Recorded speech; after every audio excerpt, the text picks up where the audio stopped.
Text your dirty tax secrets to Tatiana. Don't worry, she won't tell anyone. Everyone's got 'em, right?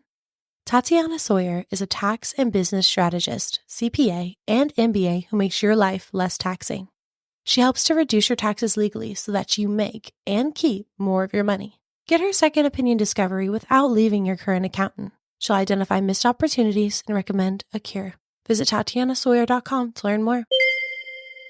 Maureen Clancy is a licensed therapist and trauma expert with over 20 years of experience, specializing in helping women navigate significant life changes and childhood trauma. She is the creator of the Gate Passages Framework, a structured bottom-up approach to trauma healing and life transitions. Certified in EMDR and trained in sensory motor psychotherapy, internal family systems, and AEDP, Maureen integrates Reiki, tarot, and flower essences into her therapeutic practice for a holistic approach to healing. Hi, I'm Kasey, and right here beside me is Kelsey. We are licensed professional counselors, mothers, entrepreneurs, and besties. We know firsthand what it's like to wake up one day and think, how in the heck did I wind up here?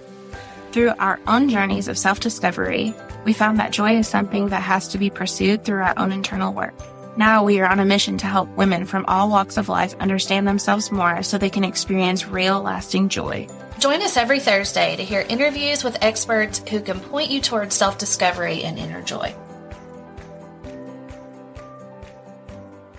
Welcome, everybody. Usually Kelsey is the one that kicks us off, but I can't nudge her because she's in a different room than me. So go ahead, Kelsey.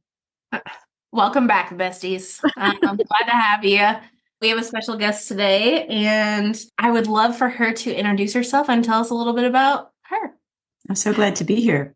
I am a licensed clinical social worker in New York and in New Jersey, and I help women, queer, non-binary individuals who've experienced childhood trauma heal from a somatic-based perspective. And usually those individuals are also going through enormous life changes at the same time, which brings a new layer of things if they've dealt with it before, or it just brings it up like a tsunami if they never have. Mm-hmm. Mm-hmm. I also incorporate alternative healing tools like Reiki, flower essences, and tarot, because I love doing that stuff. And I offer trauma case consultation to trauma therapists who are looking to incorporate alternative healing into their work and to do more somatic-based therapy with their clients. Wow, that's amazing. Okay, Kelsey, do you have an idea of where you want to start with this? So it seems like you utilize other healing tools as a part of your practice. What made you, where did that start? Where did that originate? Oh, that's a great question. It started with my own trauma, like things like that normally do. Well, maybe not normally do, but I've heard from so many people that that is the start of their healing journey. And so my first career was as a reporter at a daily newspaper in upstate New York. I loved it. It was my dream come true. But then I developed this repetitive strain injury that made it really, really painful to do any kind of work. I had to stop working. I went on disability. I moved back in with my parents, and I was really depressed and anxious. I had no idea what to do, how to help myself. I was really, really having some dark, dark days. And someone said, listen, have you tried Bach's flower essences, rescue remedy? And I was like, what are you talking about? No, I have not. And I got a little bottle. I drove myself to the beach near where my parents lived. I opened it up. It was this tiny little thing. I'm like, how is this going to help? And I put a drop on my tongue, and I could feel something happening inside that I really didn't have words for. I felt lighter. I felt like it wasn't as heavy to be in my body. Some of the pain I was feeling had dissipated. I was like, what is this? I have no idea what's going on. And I've been using flower essences ever since. The thing I love about flower essences, and I could talk about them forever, is that how they work really defies description. You don't have to believe in them. You don't have to do anything except take them. So that's where I started with flower essences. And it was pretty much the same with Reiki. It was so hard to be in my body. I was in constant pain. And I think it was my mom. She always recommends things like that. She said, why don't you try Reiki? And I did. And I remember being on a massage table fully clothed, and this person in the town where my parents lived was doing it. And I could feel the warmth of her hand. She wasn't even touching me. And I could feel waves of energy going through my body. It was incredible. I got off that table. I was a different person. And so I just kept doing those kind of things. The tarot I can talk about too. That started in high school with a French teacher. But it's stuff that really I incorporated myself in my own healing. And I thought, it's working for me. And since my journalism career ended, I also went to therapy for the first time. That was a lot of fun. I thought, maybe this is why I'm not working as a journalist anymore. Maybe I'm supposed to be doing this. So I went to grad school and I thought, I am the oldest person here. I've got all of these things that have helped me. No one is talking about it in grad school. I'm just going to have to bring this in on my own as soon as I get my degree. And that's what happened. Yeah. So neat. I also love how it's almost like those little things brought you some kind of joy to like extend to other people. Definitely. Yeah. And so that's one of the things I love the most. It's not clinical. It's not evidence-based. It doesn't have any research behind it as far as I know, but it is a moment of joy. You can look at some tarot cards after you've said, okay, what do I need to know about the situation? And this symbolic journey starts to appear to you in these cards. And it's really getting that information from a different place. And yeah, it's a lot of fun. I find it very joyful. Do you think that, what did you say, the flower essences? Is that what you called them? Okay, yeah. First of all, I need to know where to get those. But second, all of your clients or all of the people that you work with, one, I guess it's a two-part question. One, do you extend offering those services to everyone? Or is it that some people maybe you're just not in a place to receive help in that way? And then the second part of that is, what do you do if people are resistant? Because anything I know none of that's new, but new to certain people, we're just, I think, naturally resistant to change. So I'm just curious. Oh, absolutely. And I'm so glad that you used that word resistant. To me, that's just free will. Mm-hmm. Everyone can decide for themselves, herself, himself, about what kind of services they want to use and what happens to them. And so, for a long time, I was in the closet after grad school about keeping all of this really secret. And I would gradually introduce it in session if the person was open to it. But if they weren't, it's like any intervention. I'll say, hey, I've got this thing that I think is going to work. Would you like to try it? That's the informed consent piece. That is one of the most important things about any intervention you're doing, especially with alternative healing, because although it's more well known now, there really isn't a lot known about it. But if a client doesn't want to do that, I leave that off the table and bring in some other tool that I have. Like both of you, you've got a big tool bag. And not every tool is going to work or be something that a client wants to try.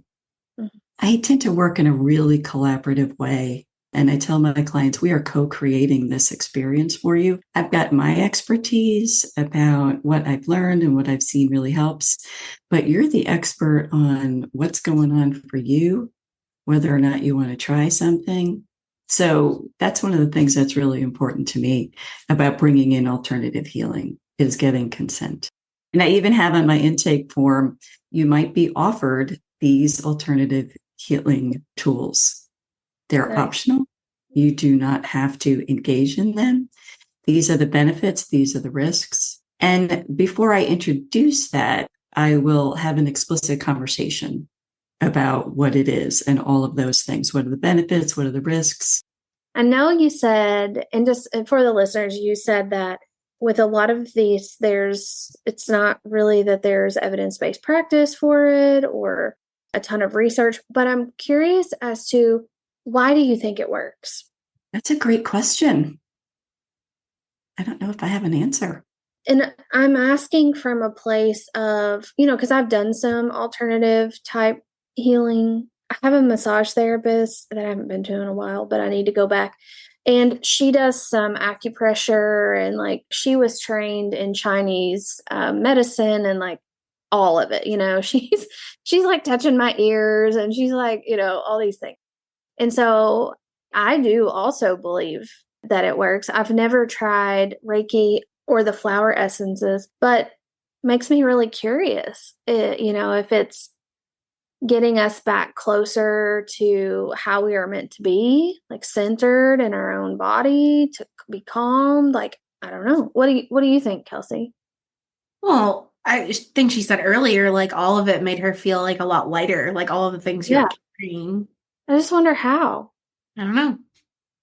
One of the things that really can't be measured scientifically all that well, and if I had to say why I think they work, it's about energy and your energy body and what's happening in your energy field.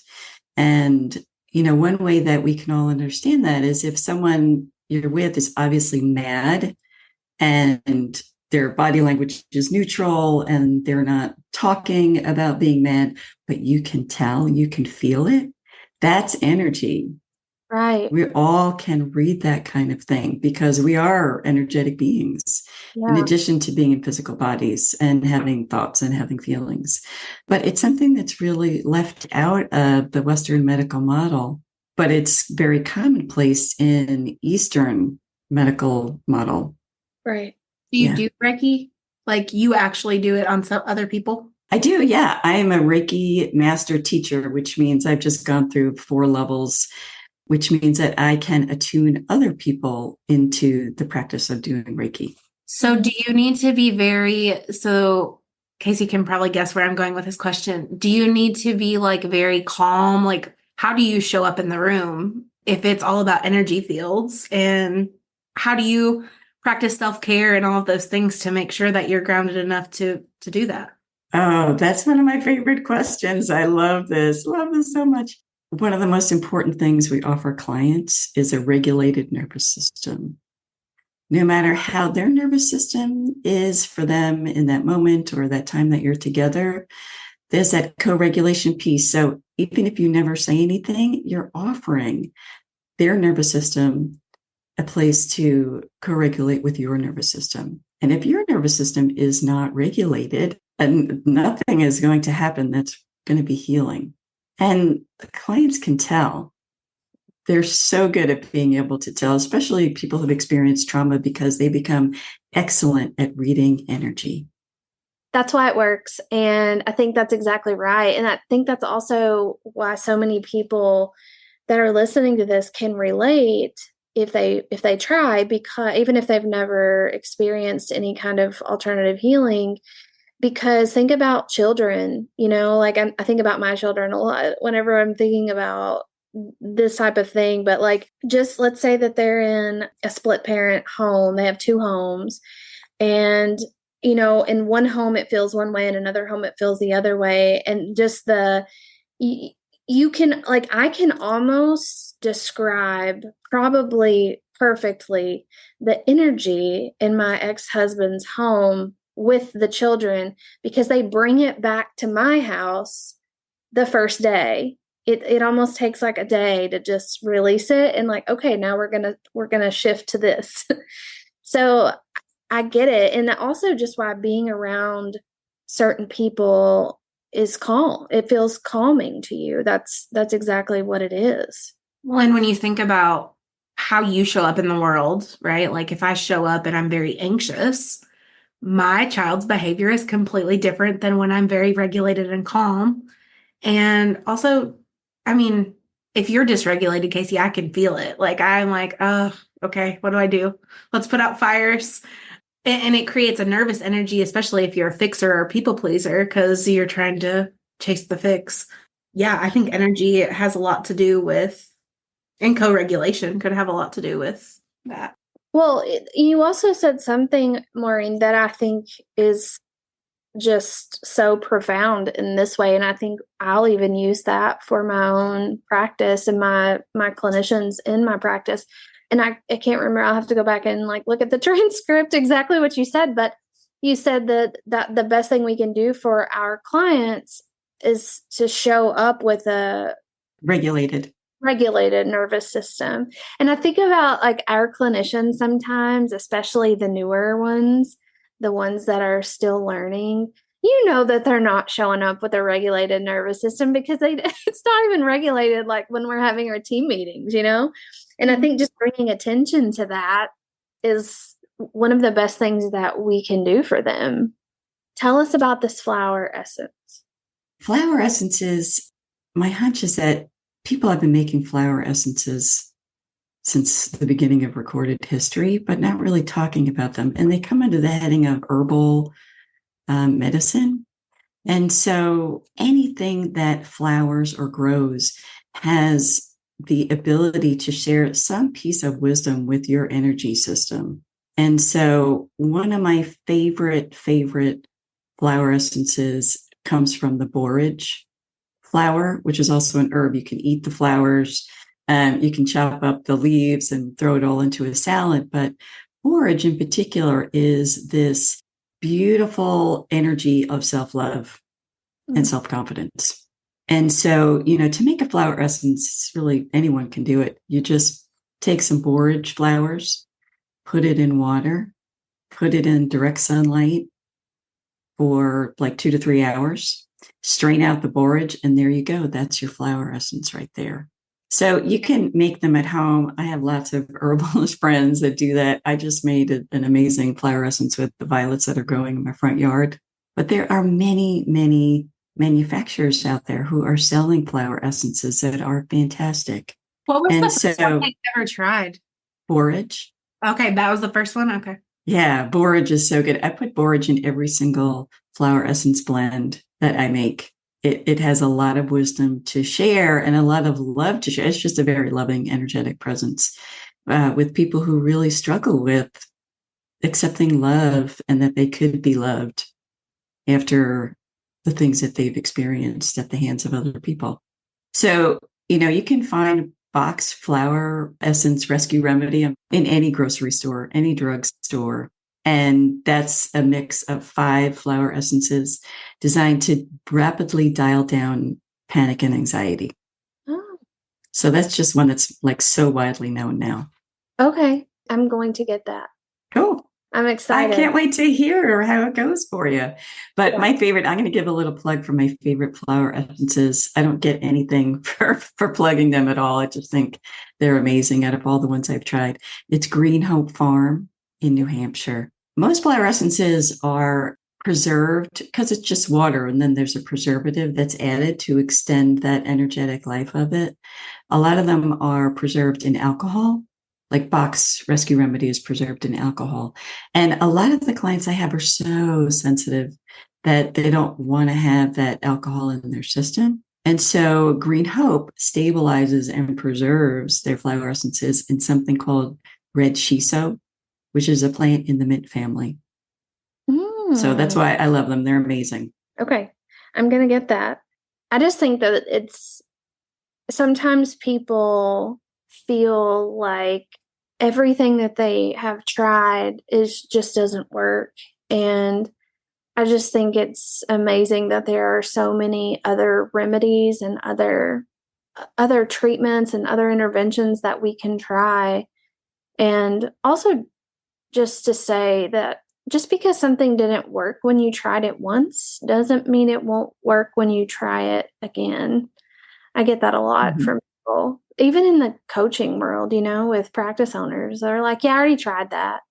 Like, yeah, but like maybe you didn't try it with all the variables that I would have tried it with, or maybe it was the wrong time, or so I think it's just nice to I'd be so curious about that. Yeah, we can definitely talk more about that. Kelsey, what do you think? You want to wrap us up? I'm so excited to be able to share this. I know people are going to be super interested in any kind of alternative healing. And I'll have to give everybody a heads up or an update on how it works for me. Yeah. I'm sure Kasey's already ordering it, but could you tell us how somebody could get in touch with you or any offers that you have going on right now? Yeah, I'd love to. You can find me on my website at maureen-clancy.com. I'm also pretty active on TikTok. I used to be really shy, but somehow I kind of love sharing on TikTok. I don't know what happened to me. I love it. It must have been flower essences that I tried for it. And I have an offering that is out now. It's a class on tarot for therapists. And it's a really fun 1.5 hour Zoom class. It's the first time I'm offering it on how to incorporate it into your clinical work. Oh, cool. All of the questions that you have, how to do it, how to talk about it. If you want to share it with clients, if you don't want to share it and just use it for your own information, it's on my website. That would be fun. I would love that. Well, I know we're wrapping up, but I just have to say, one of the things growing up, my mom, this is just one of the things that she was very open to. Like, she loved tarot cards. Like, I probably had my first set of them when I was 13, maybe 14. Wow. To get into, I read like all the new age stuff. Like, it was just something that my mom kind of piqued my interest in early on. So we will definitely check that out. We'll spread the word, get some more people signed up for that. So I think that's amazing. But we just want to thank you so much for taking the time out to be a guest on the podcast. And hopefully we'll stay in touch and get to talk more about this soon. I am so honored to be invited. Thank you for having me. It's been a blast. You two are really fun. See you later, besties. Before we go, one podcast I'm loving right now is The Mental Health Entrepreneur, hosted by our friend Rachel Harrison. Some of you may remember her episode early in our podcast career. She is an awesome person and has a wealth of information about mental wellness, trauma, business, and how we can all make a difference. Listen to the trailer now and then head to our show notes to find the link and subscribe. What if our communities had more creative options to support mental wellness? This is a question that I've been exploring as someone who's been in the mental health field for 25 years. As an entrepreneur myself, I've been having these conversations with people in government, with people in the nonprofit world, with people in the business world, and people in the mental health world. And here's what I know. We don't have the solution as it stands right now. All of the resources we have, all of the treatment options we have are full and overflowing. There are some creative new ideas happening here and there, but as a whole, we have more people that need support for their mental health than can get that support. And so it led me to this question of, what do we do? I don't have the answers. But my goal is to talk to other people who are doing creative things in their community to address mental wellness. And when I think about creative, innovative ideas, I think of entrepreneurs. They are the people that think out of the box. They are the people that do more with less. And so this podcast was started out of the idea that by having conversations with people that are innovating in the arena of mental health, we can all gain some inspiration. I hope that you'll join me each week as we drop a new episode, talking to entrepreneurs in all different areas, doing creative things to support mental wellness in their communities. If you're enjoying our podcast and would like to hear more from us, leave us a review wherever you get your podcasts so we can keep making great content. Talk to you later, besties.